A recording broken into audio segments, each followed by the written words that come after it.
Bonjour à tous, nous attaquons ici notre premier chapitre, limite et continuité, et nous allons voir image d'un intervalle par une fonction continue. Nous commencerons tout d'abord par l'image d'un segment, puis l'image d'un intervalle, et nous verrons enfin une application. Commençons d'abord par définir ce qu'est un segment. Eh bien, un segment, c'est tout intervalle borné et fermé de R. Autrement dit, tout intervalle de la forme AB où A et B sont deux réels tels que A est inférieur ou égal à B. Deux exemples. Le premier pour donner des segments, donc les intervalles fermés bornés 1, 2, moins 5, 1 et moins 3 sur 2, 0 sont d'après la définition des segments. Par contre, l'intervalle semi-ouvert 1, 2 n'est pas un segment parce que justement il n'est pas fermé en 1. Par contre, les intervalles moins l'infini 1 et 3 plus l'infini sont fermés mais ils ne sont pas bornés, donc ce ne sont pas des segments. Pour voir l'image d'un segment, prenons tout d'abord donc un segment AB et une fonction qui est définie sur ce segment AB. Cette fonction admet, comme on le voit ici, un maximum grand M, qui est donc la valeur maximale de f sur AB, et qui est égal au max de f de x quand x décrit l'intervalle AB. C'est comme cela que l'on le note.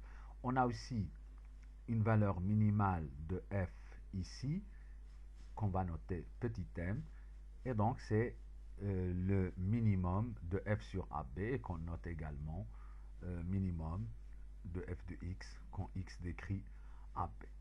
Alors pour trouver l'image du segment AB, commençons d'abord par voir à quoi cela ressemble. Donc à chaque fois qu'on prend un élément du segment AB, comme ici, eh bien l'image de tout élément de AB est à l'intérieur du segment petit m, grand M. Prenons notre exemple. Donc ici, l'image, et puis on a l'image qui appartient au segment petit m, grand M.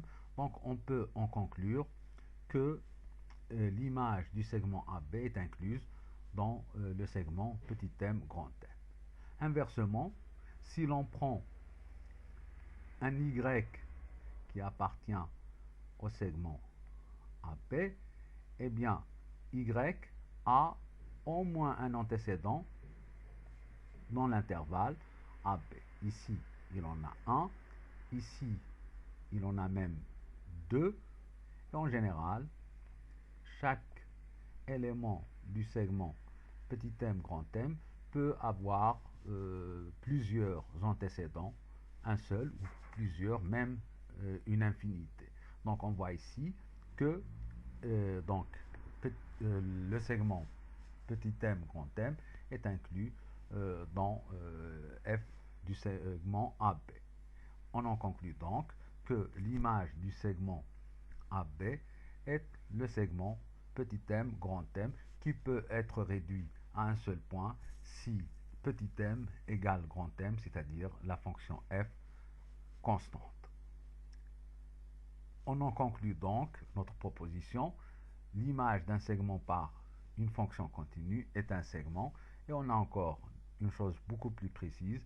L'image du segment AB, c'est le segment petit m, grand M, tel que petit m est la valeur minimale de f sur AB, et m la valeur maximale de f sur AB. Cela, ce n'est pas une démonstration, mais une petite visualisation pour bien préciser les choses.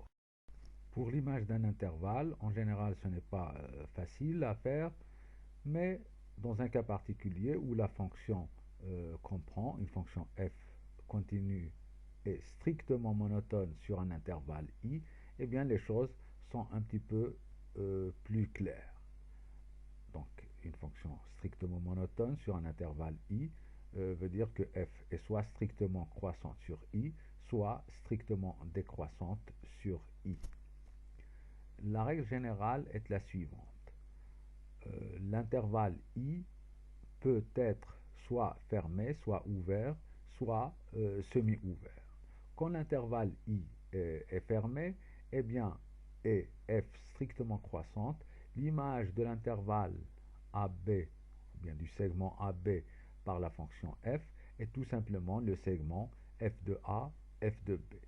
Quand la fonction est strictement croissante, eh bien, les bornes s'inversent et l'image de l'intervalle AB, eh bien, c'est l'intervalle fermé f de B, f de A. Quand l'intervalle est ouvert, au lieu d'avoir des images comme ici, eh bien, nous avons des limites.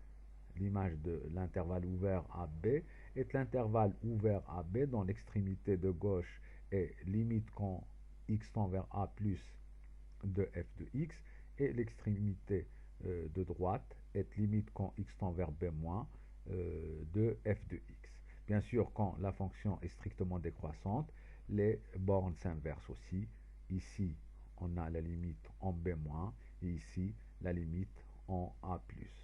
Quand l'intervalle est semi-ouvert à droite, eh bien, puisque il est fermé en A, nous aurons f de A et en B, nous aurons la limite quand x tend vers B- de f de x et les bornes s'inversent encore quand la fonction f est strictement décroissante sur I.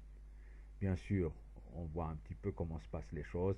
Ici, on aura, quand la fonction est strictement croissante, limite quand x tend vers A plus de f de x et f de B, et quand la fonction est strictement décroissante, c'est l'intervalle semi-ouvert f de B limite en A plus de f de x. Et les propriétés qu'on vient de voir ici restent vraies si l'on remplace ici A par moins l'infini, ou là aussi, ou bien on remplace dans le 2 et le 3 B par plus l'infini, à condition de remplacer le B- si c'est plus l'infini par plus l'infini et le A plus par moins l'infini si A c'est moins l'infini. Alors un exemple un petit peu plus concret, si f est strictement croissante et I égale moins l'infini 2, alors f de moins l'infini 2, puisque la fonction est strictement croissante, les bornes restent dans le même sens, on aura limite en moins l'infini de f de x, f de 2. Si par contre la fonction est strictement décroissante et par exemple ici I est égal R, eh bien f de R est égal à f de moins l'infini plus l'infini, parce que R c'est l'intervalle ouvert moins l'infini plus l'infini, qui est égal donc, puisque la fonction est strictement décroissante, les bornes vont s'inverser, on aura limite en plus l'infini de f de x et limite en moins l'infini de f de x.